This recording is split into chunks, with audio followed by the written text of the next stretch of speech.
Welcome to another episode of Sidelines of History. I'm your curator, Gabriel Tolliver. So today, we're going to talk about a very popular show that ran for a while and now it's coming back, called Cash Cab. If you're not familiar with Cash Cab, it's sort of like a game show, trivia show inside of a New York City cab. So back in the day, we're talking 2007, before I jumped into the Army, I had an opportunity to be on this show, but I didn't know I was going to be on this show. And I got to shout out Fiona Bloom for setting this up. So what happened was, Fiona had a friend who was a producer on Cash Cab, or talent wrangler, and Fiona called me up one day and said, hey, my friend is doing a profile show on people in their favorite stores in New York, and I thought you might be good, to talk about maybe B&H photo. I was like, oh yeah, cool, I'm down to do it. So this woman called me up, asked me a few questions, and said, okay, cool. I want you to come down to Lower Manhattan, and I will meet you there, and then we will take a cab up to B&H Photo, and then you can talk about B&H Photo and how much you like that store, so forth and so on. Okay, cool. I was none the wiser. It also happened that I had a friend coming in town, my boy Ike, and I was like, Ike, why don't you meet up with me and we'll go do this little segment and then we'll hit the city. So I get down to Lower Manhattan. I think this was like, oh man, this must have been like 6th Avenue, Canal Street. And I meet this woman, and she's kind of giving me the rundown again about what we're planning to do. And then she's interrupted by a phone call.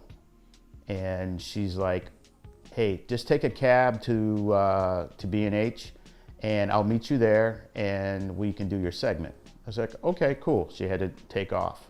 Nature production. So Ike and I turn around and we go to the corner, and then there's this cab that just rolls up, and it's like, oh, okay, this is the cab we're gonna take. So we get in the cab. Hey, how you doing? Pretty good, man. How are you? All right. Hey, we're gonna be going up to B&H All right. Photo, 9th and 30. And then all of a sudden, he hits this little switch, and he turns around and says, welcome to Cash Cab. And Ike and I look at each other, we're like, no fucking way. Cash Cab? Yeah, you're on Cash Cab. He gives us the rundown of how the show works. We'll be driving up to B&H Photo, and we have to answer a series of trivia questions. And we get money. But Ben was surprised, because he was fucking with trivia Jedis.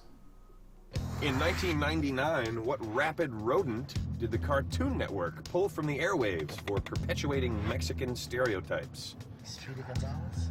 Yeah. Oh, Speedy Gonzalez. Si, senor! That is correct. What absorbent, carbon-based material is also used to filter water and treat overdose? Ike and I got the hang of it really quick in terms of being like this duo tag team. Charcoal. What? Yeah. That is right! Good for the 25, and you're up to 50 bucks. Believing the bald eagle to be of bad moral character, Benjamin Franklin lobbied for what feathered fowl to be our national bird? Yo, it's the turkey. Yeah. Are you really? I think it's a I have turkey. no idea. The turkey. That is correct! For the 25. How did you know that? And you're up to I studied 100 civics bucks. class, man. I studied something in school.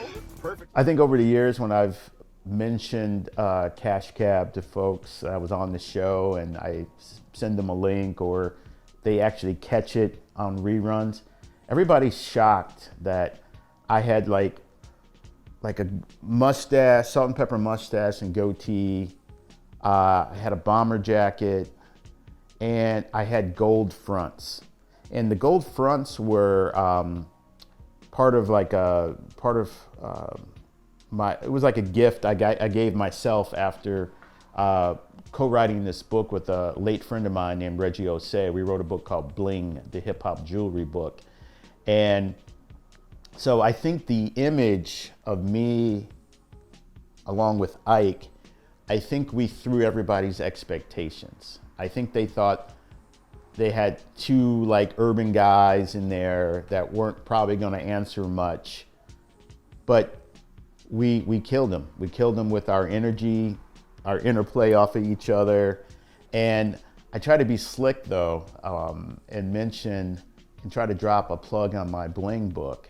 And I was trying to tie it to one of the questions that we answered, but they were hip to it and they edited all that stuff out. Like, I think our episode was really heavily edited because Ike and I were just all over the place, being silly and crazy, but we were answering the questions.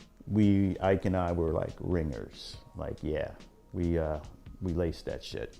All right, guys, a block and a half to go. You have $350. Let's see if you can get up to $450. In Slaughterhouse 5, Kurt Vonnegut recounts the World War II firebombing of what German city? Oh, Slaughterhouse 5. That's like a rap title. Dresden. Dresden? Dresden. Dresden. Dresden is right. Yeah. And we're here. You guys just won $450 in the cash cab. Congratulations. Woo! All right, well done.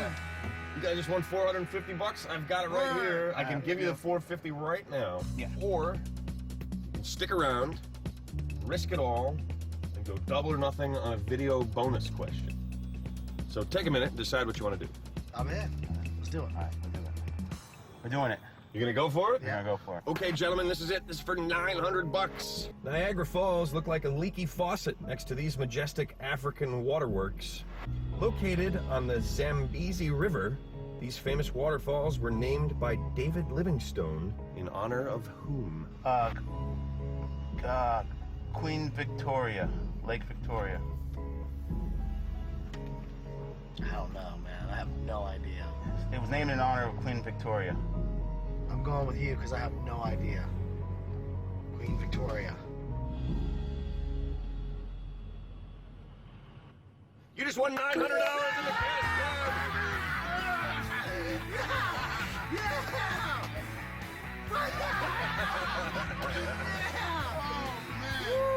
Congratulations, guys. Thank you. Well done. You went for it and it paid off. Here's your $900.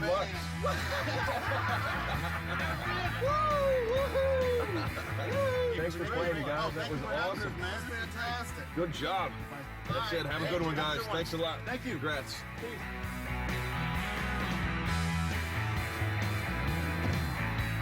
I can't believe those guys just won $900 and they didn't even really get excited at all. Cash Cab is real in the sense that it's a moving game show in a cab driving through the streets of New York. That is probably about as real as it can get. I mean, the reactions are real from people. They often cut to cutaway shots of New York, traffic, people walking down the street and stuff like that. I think what's set up is the initial getting the cab to the particular location to pick up people. That's a setup right there, because you have to get in this particular cab and you have to kind of guide people to that vehicle without being too obvious that it's a staged cab coming to pick somebody up. Prior to then, I had seen Cash Cab occasionally. And so when I got into the Cash Cab, and probably I could, I was shocked. Like, oh, I was really set up. Like, I really thought I was going up to B&H to do some, I don't know, public access, show segment about being a filmmaker in New York and liking B&H. But when I was sitting in there with that comedian Ben Bailey, who was the host, I was like, oh man, shit, this is real. And I started thinking like that movie, The Usual Suspects, at the end when Chaz Palminteri was like connecting all the dots and all the little things. And that's how it was. I was like, oh, Fiona, her friend, the interview on the phone, coming down to Lower Manhattan, and oh, you gotta wait, take a cab and give us the receipt. So I started putting all of it together. I was like, wow, this is real. And then I was also just surprised at myself, as Ike was with himself and me, about the trivia questions, because they weren't difficult. But but the way we were just so on it, and I could tell that Ben Bailey was like, yeah, he was kind of pissed because he didn't have a chance to stump us. Shrapnel is right for another 50 bucks. You guys are up to 2. Okay, there you have it. Another episode of Sidelines of History. I'm your host, curator, Gabriel Tolliver. If you like what you're watching, subscribe right here, Instagram, Facebook, all these other things, but subscribe. You might learn something.